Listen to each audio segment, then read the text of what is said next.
Sir ಈಗ ಈ ರಾಜಕಾರಣದಲ್ಲಿ ದಿನನಿತ್ಯ ನೀವು ಅನೇಕ ಜನರನ್ನ ಭೇಟಿ ಮಾಡ್ತಾ ಇರ್ತೀರಿ, ಸಾರ್ವಜನಿಕರ ಭೇಟಿ ಮಾಡ್ತೀರಿ, ಅಧಿಕಾರಿಗಳನ್ನ ಭೇಟಿ ಮಾಡ್ತೀರಿ, ಬೇರೆ ಬೇರೆ ಈ ರೀತಿ ಬ್ಯುಸಿ ಆಗಿರ್ತೀರಿ.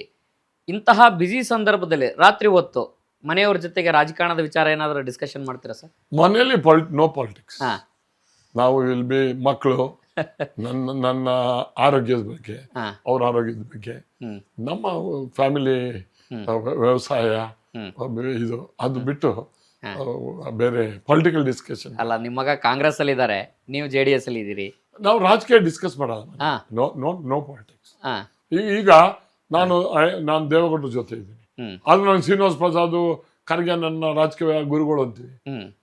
ಹೆಸಿಟೇಟ್ ಮಾಡಲ್ಲ ನಾನು. ಹಾ ನನ್ನನ್ನು ಯಾರನ್ನ ರಾಜಕೀಯವಾಗಿ ಶಕ್ತಿ ತುಂಬಿದ್ದಾರೆ ಅವ್ರು ನೆನ್ಕೊಳ್ಬೇಕಾದ್ ನನ್ನ ಧರ್ಮ. ಹೌದು. ಇವತ್ತು ಕೊನೆಯ ನನ್ನ ಫಾಗೆಂಡ್ ಅಂದ್ರೆ ಈಗ 67 70 ಆಯ್ತು, ಇನ್ನೊಂದು ಎಲೆಕ್ಷನ್ ಮಾಡ್ಬೋದು ಅಥವಾ ದಟ್ ಇಸ್ ಇದು.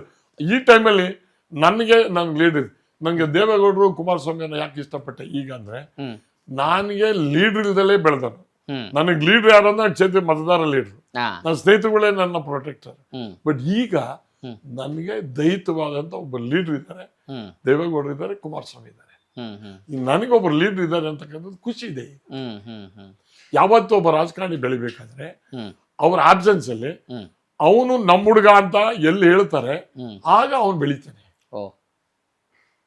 ಅಂದ್ರೆ ನಮ್ಮ ಪ್ರೊಟೆಕ್ಟರ್ ನಮ್ಮ ಮೇಲ್ಗಡೆ ನಮ್ಮ ನಾಯಕರು ಲೀಡರ್ಗಳು ಇರಬೇಕು ನಮ್ಮ ಬಗ್ಗೆ ಮಾತಾಡಕ್ಕೆ. ಈಗ ನಮ್ಮ ಲೀಡರ್ ನಾವು ಹೆಂಗ್ ಹೇಳ್ತೀವಿ, ನಮ್ಮನ್ನು ಬೆಳೆಸಿದ್ದಾರೆ ಅಂತೇಳಿ, ಅವರು ಕೂಡ ಮೇಲ್ ಮಾಡ್ತಾರೆ ನಮ್ಮನು ಅವನು ನಮ್ಮ ಹುಡುಗ ಈಸ್ ಕೇಪಬಲ್ ಅಂತ ಮೇಲ್ ಮಾಡಿದ್ರೆ ನಮ್ಮ ಆಬ್ಸೆನ್ಸ್ ಅಲ್ಲಿ ಮಾತಾಡ್ಬೇಕು. ಆಗ ಬೆಳೆಯಕ್ಕೆ ಸಾಧ್ಯ, ಇಲ್ಲ ಬೆಳೆಯಕ್ಕೆ